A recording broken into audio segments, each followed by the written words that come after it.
Welcome to Momentum. I'm Wendy Walden. Today we're talking about a collaboration of 5 technical colleges that came together to revitalize an outdated industrial maintenance technology program into a curriculum that meets the needs of advanced manufacturing in the upstate. That collaboration is called TechreadySC. Joining me now to talk about the collaboration and the new curriculum is Bobby Hitt from BMW Manufacturing Corporation and Dave Just of Spartanburg Community College. Welcome, gentlemen. Nice to have you with us. Thank you. Dave, let's start with you.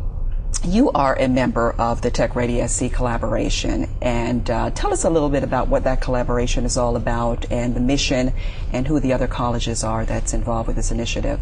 The TechreadySC committee started probably 2.5 to 3 years ago, and it's a collaboration between the 5 upstate colleges, and that would be York, Spartanburg, Greenville, Tri-County, and Piedmont.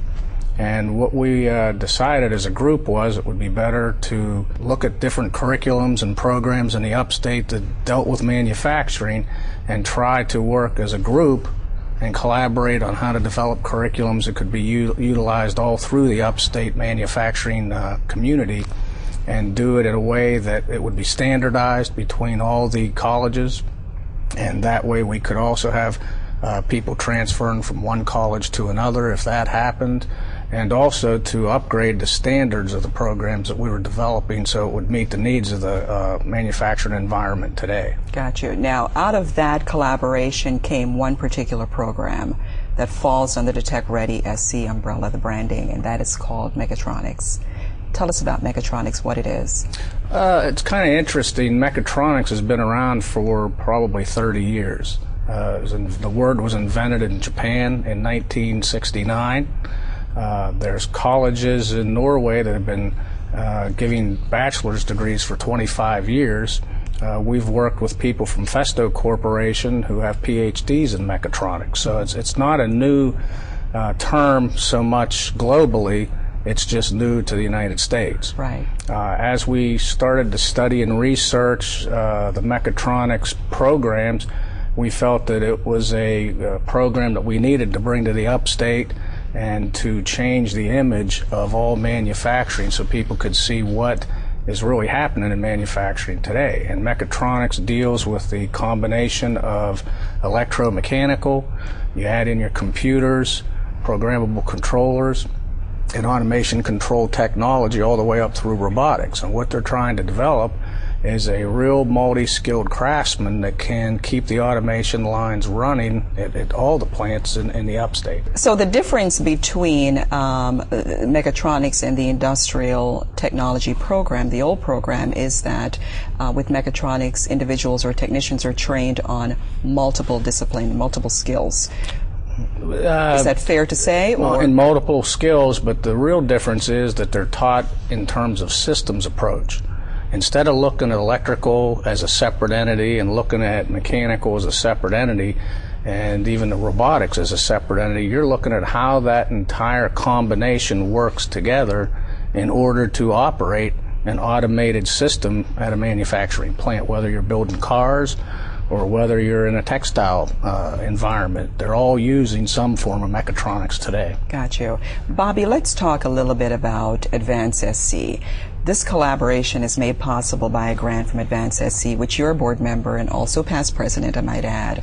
Tell us a little bit about AdvanceSC funding stream and some of the rationale behind the $2.5 million grant for this collaboration. Well, AdvanceSC, when we started, it was started by Duke. It's based on funding from what's called bulk power sales. Utilities sell their power overnight, so to speak, and I think it's generally sort of an unregulated sale, as you would think about electricity coming to your house. And a portion of it goes to AdvanceSC, which has a mission to enhance manufacturing competitiveness, both through direct grants to companies for conservation, but more importantly for economic development and for education. And more importantly, how do we build capacity and capability to ensure we have a manufacturing environment in the Duke footprint. Within that Duke footprint, there are 5 technical colleges. And going back to the very beginning, when I was president for 3 years, brought all of the technical college presidents together to look at how we might build pathways amongst the 5 schools as well as into the 4-year baccalaureate schools. As we look at exactly what Dave's talking about, people have this impression that mechatronics is a new word for handyman or some such thing. In a plant such as ours, where we have hundreds of millions of dollars worth of equipment that works with very tight tolerances, our body shop, for instance, is 95% automated. We're making 660 cars a day. Our success every day is based on the ability for this equipment to operate within very tight tolerances. It has to be maintained and kept ready on a daily basis. That requires very skilled technicians, and these are what we call pay-for-skill jobs, and these jobs are I don't want to say lucrative, but go ahead, you can say it. They're very well-paying jobs, and the job values increase as you learn more skills. People who do this kind of work, unlike I think sort of the old stereotype of sort of the hammer and nail and saw kind of person that Mr. Fix-It, are constantly in training. People who do this need to have a lifelong love of learning because they're confronting new technology on an ongoing basis. You can't learn mechatronics and then spend the next 30 years working in it. You're going to learn mechatronics and you're going to relearn it and you're going to relearn it. Now you're building on what you already know, and there's a lot of specialization. In our plant, we have a highly sequenced plant, so we're talking about everything from highly sophisticated conveyor systems that move in all directions, the robotics Dave talked about, all kinds of supply systems, a lot of lasers, other things that require the place to be very, it's very, very technical. Our company is not the only company that's like this. This is what's going on in the modern technology of today. And we have struggled for many years as a company to train people to these crafts on our own. We've at times worked with other companies such as Michelin and done it together. But the concept that we looked at from Advanced SC is in order to maintain the vital aspect of manufacturing in this region, we had to have a larger approach. And we really needed the collaboration of all the schools. So the original grant from Advanced SC to the system was to try to develop a collaborative curriculum.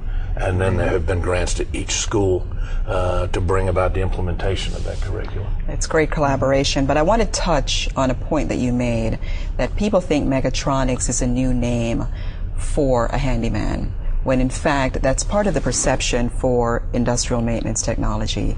It's that negative connotation that people have that it's a greasy job, it's a dirty job, and it's a low-paying job. So I think you hit the nail on the head that it is changing, the environment is changing, the pay scale is changing, the work environment is much better than it used to be 10, 20, 30 years ago.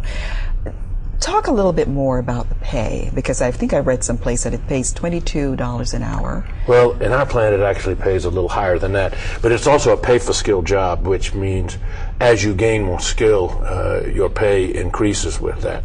The other thing about mechatronics in our plant, in many ways, a lot of people, and